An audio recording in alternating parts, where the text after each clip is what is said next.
Hello YouTube students! Okay, so ang lesson natin ngayon is about factoring polynomials. Okay, so magsisimula tayo dun sa pinaka-simple, which is magpa-factor lang muna tayo using the GCF, and then yung isa naman yung magpa-factor tayo ng trinomials. So, I'll try to make it simple for you. So, mga easy examples na ipoprovide ko kasi pag nakuha nyo na yung principle, madali nyo nang masosolve yung other problems. Okay, so let's start. So, let's have an example. Okay, so for example, you have 7x squared plus 14. Okay, so, titingnan natin. Okay, titingnan natin muna, i-examine muna natin yung mga numbers natin. Okay, so yung mga constants. So, 7 at saka 14. So, since meron siyang common factor which is 7, so ilalabas natin yung 7. And then, lalagay natin sa parenthesis, okay, yung sagot kapag dinivide natin yung parehas na terms sa 7. Okay, so, for example, this one. So, 7 divided by 7 equals 1. So, di na natin susulat yung 1. Kasi pag minultiply mo siya sa x squared din yung magiging sagot niya. Yan, so, x squared. Yan. So, plus, okay, so, 14 divided by 7 equals 2. So, ito na po yung sagot. So, 7x squared plus 2. Yan, quantity, 7 times x squared plus 2. Yan, okay? Now, let's have another example. Okay.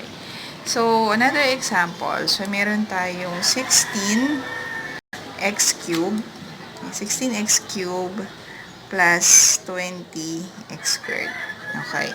So, usually, yung trick dito sa mga ganito, tingnan nyo muna yung literal coefficient. So, yung pinaka-literal coefficient sa dalawang terms is parehas x.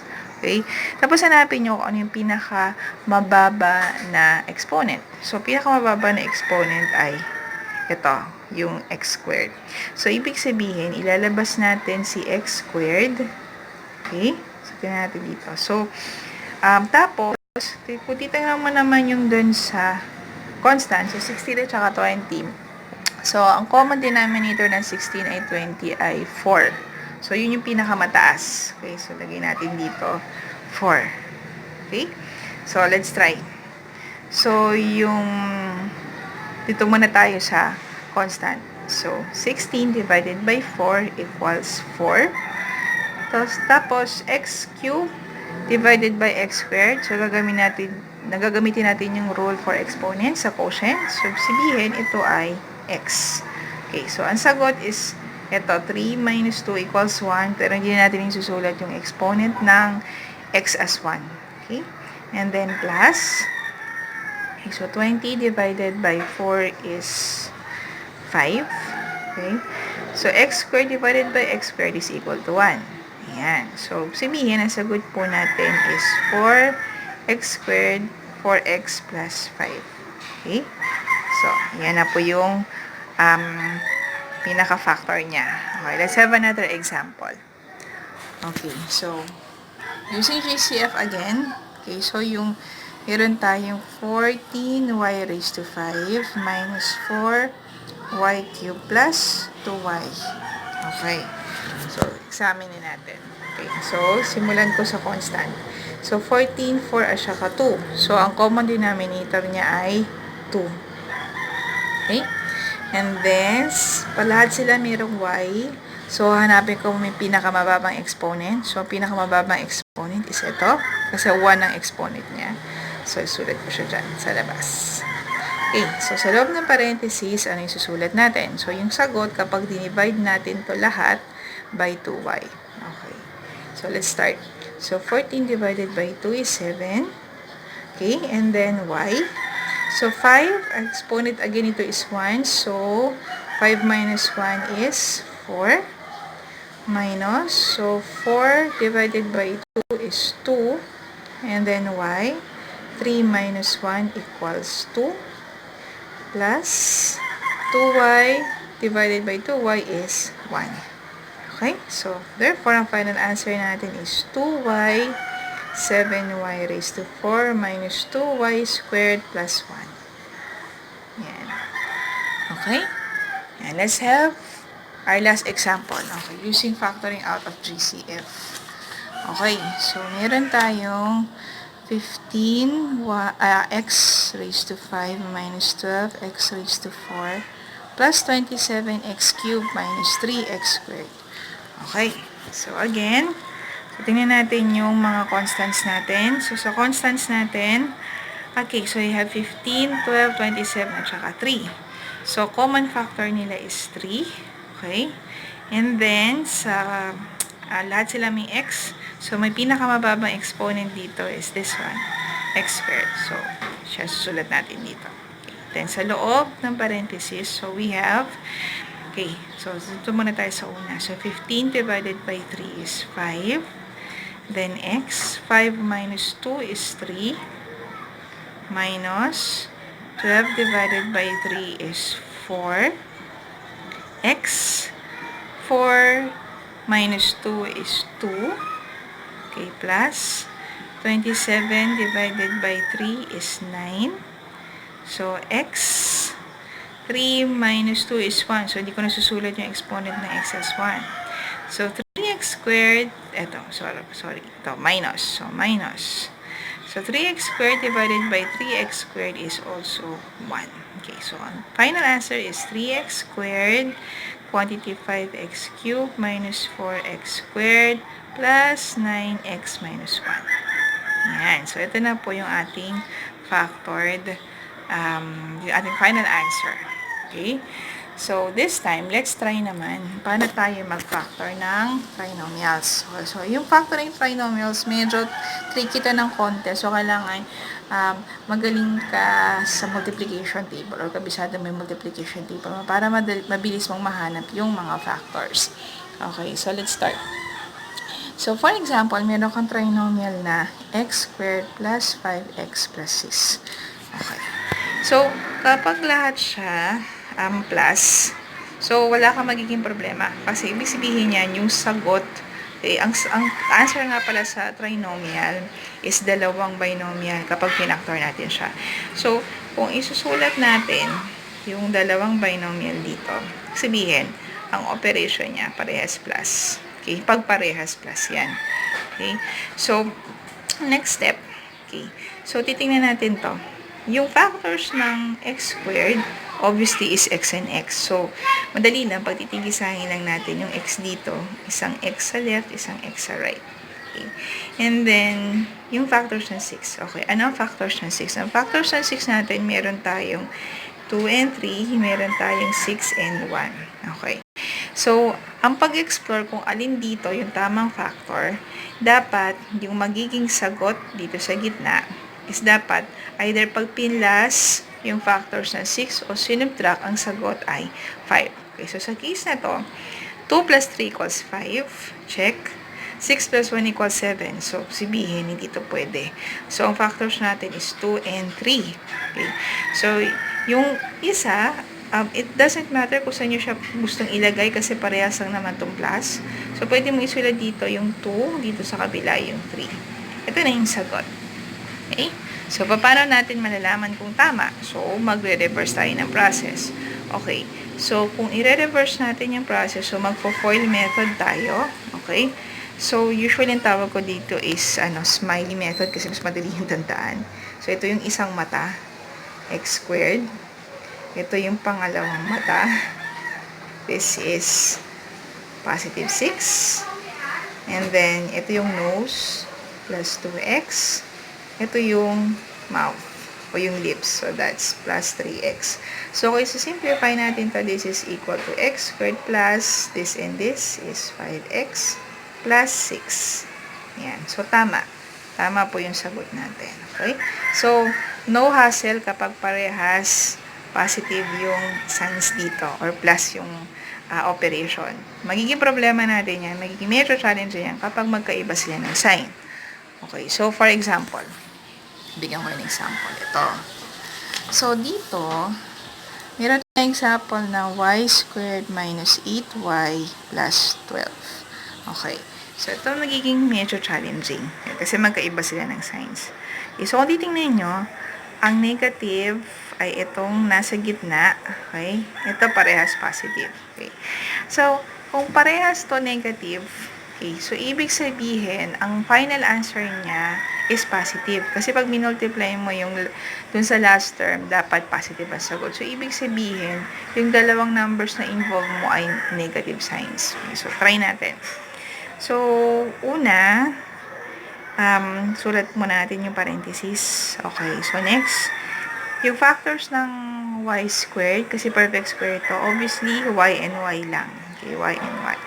Yung operation natin, parehas minus. Okay? So, dito, ano factors ng 12? So, meron mga factors ng 12 na 4 and 3 is 12. Ano pa? Meron ka ring 6 and 2. Yan ay also equal to 12. Diba? Okay. So, ano pa? Ano pa pwede? Meron din tayong 12 and 1. Okay? So, sa case na to, okay, alin kaya rito yung pwede? Okay? So, tingnan natin. Pag in-add natin itong dalawang 4 and 3, 7. Okay, so, hindi siya pwede. Okay. Pag in-add natin yung 12 and 1, 13, hindi pwede. Pero pag in-add natin ang 6 and 2 equals 8. So, ibig sabihin, ito yung factors. Okay? So, susulat natin yung 6 and 2 sa kahit anong order dito kasi parehas naman tong negative. Okay, so, y minus 6, y minus 2. So, yan na yung final answer natin. So, para ma-check natin, okay, so, FOIL method, okay, so, or yung smiley method, so, y squared, ito ay positive 12, this one is negative 6y, this one is negative 8y. So, pag sinimplify, you have y squared minus, this is 2y. Okay.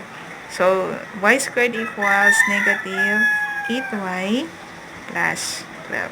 Okay, so, since pareha sila ng sagot, ibig sabihin, tama yung answer natin. Okay, next example. Okay, so, again, it's more complicated. So, paano pag lahat negative? Okay.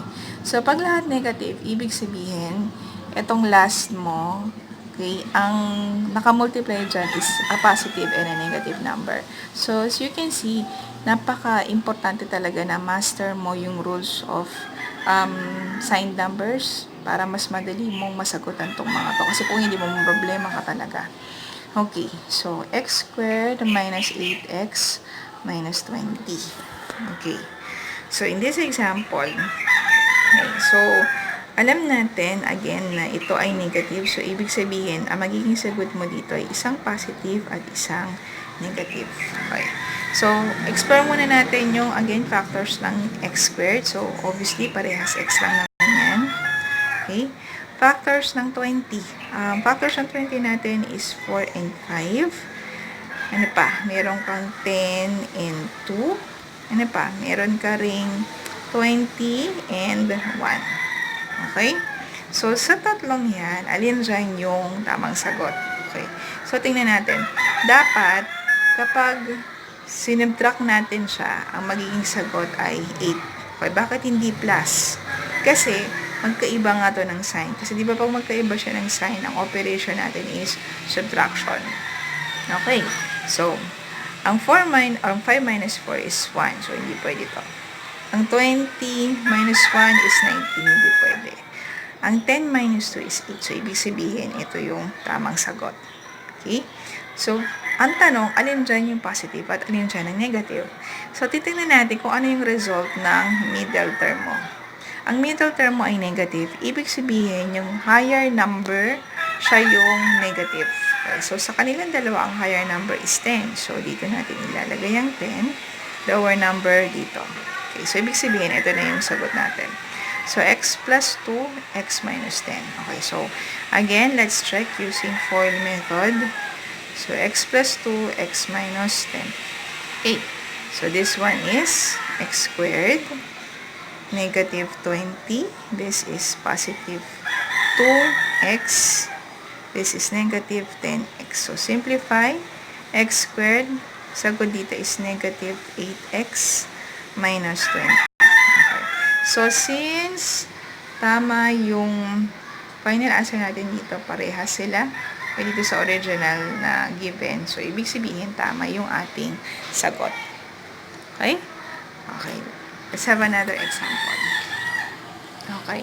So, this time, meron tayong a squared plus 4ab minus 21b squared. Okay, so medyo nagiging interesting, ano, kasi meron ka na rito na letter. Ito, so meron dito. Okay. So, obviously, so a squared at saka b squared, ang factors niyan is a and b. So, yung isang a nandito, okay, and then yung b nandito sa kabilang side. Okay. Now, let's look. So, positive, tapos pero ito ay negative. Okay. So, again, since negative ito, ibig sabihin, magkaiba yung signs. Okay. So, isang positive dito at isang negative. Okay. So, ibig sabihin, ang hahanapin natin ay kung ano yung pag sinubtract mo, ang magiging sagot is ito. Okay, yung form. Okay, so ano yung factors ng 21? Factors ng 21 isa lang. Ay, dalawa pala. 7 and 3 at saka 21 and 1. So, pag sinubtract natin ng 21 and 1 is 20. So, obviously, hindi ito pwede. Pero pag sinubtract natin ng 7 and 3, ang sagot is 4. So, ibig sabihin, ito yung hinahanap natin. So, ang tanong, alin dyan yung positive at alin ang negative? So, titingin tayo sa sign ng middle term. Ang middle term mo is for AB, ang sign niya ay positive. So, ibig sabihin, yung mas malaking number ang positive. So, dito natin lalagay si 7, dito natin lalagay si 3. Yan. So, ito na po yung final answer. So, A plus 7B times A minus 3B. Okay. So, using FOIL method para ma-check. So, A plus 7B times A minus 3B. So, FOIL method, meron tayong A squared. This is negative 21b squared. This is plus 7ab. This is negative 3ab. Okay, so pag simplify, a squared, ito ay 7 minus 3 is 4. So, plus 4ab minus 21b squared. Okay. So, since parehas yung ating initial na given, at yung ating naging sagot dito, ibig sabihin, tama yung ating answer. Okay, let's have, okay, so yan. So, yan yung ating factoring trinomial. So, pero meron tayong mga cases, very special cases ng trinomial. So, ang tawag dito ay mga squares. Okay, so for example, ito. In factoring trinomial squares. So, ito pag-factor ng trinomial squares, madali lang kasi meron naman siyang usual na pattern. Okay, so, yan yung pattern niya. So, hindi ko na i-discuss. I will just give you an example. Okay, for example. Okay, so, meron tayong x squared plus 6x plus 9. Okay, so, madali lang to. So, gagawin mo lang, okay, kunin mo lang yung square ng first at saka square ng last. Pag ini-square root mo to, mali pala ako square root. So, pag ini-square root mo to is x, pag ini-square root mo ang 9 is 3. So, ibig sabihin na sagot is x plus 3 squared. Okay. So, merong simple trick dito para mas mabilis or shortcut way para malaman ko tama yung sagot mo. Okay. So, ang ginagawa ko lang dito, this one tsaka this one, kukunin ko yung square niya. So, x squared and then 9. Ang middle term, obviously plus to. So, ang middle term is, multiply ko yung tatlo. So, 3x times 3 is 3x times 2 equals 6x. So, yan na yun. So, as you can see, parehas sila. So, ibig sabihin, tama yung aking sagot. Okay?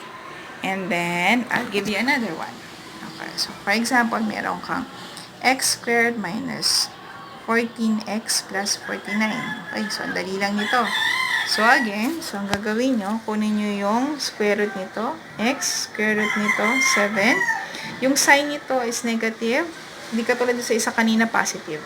So, ito ay negative. So, ibig sabihin, you have x minus 7 squared. Okay?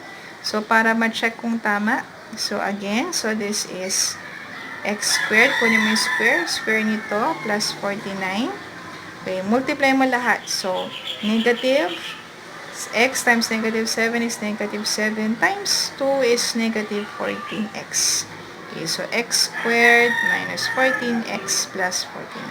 Ayan. So, dali lang, di ba? So, since tama ito, same as yung given, ibig sabihin, tama yung ating final answer. Okay? So, yan lang po. So, I hope naintindihan nyo mabuti ito. So, meron pa tayong part 2. And I'll give you further examples sa part 2 na aking next video. Okay? So, adjust students. Bye!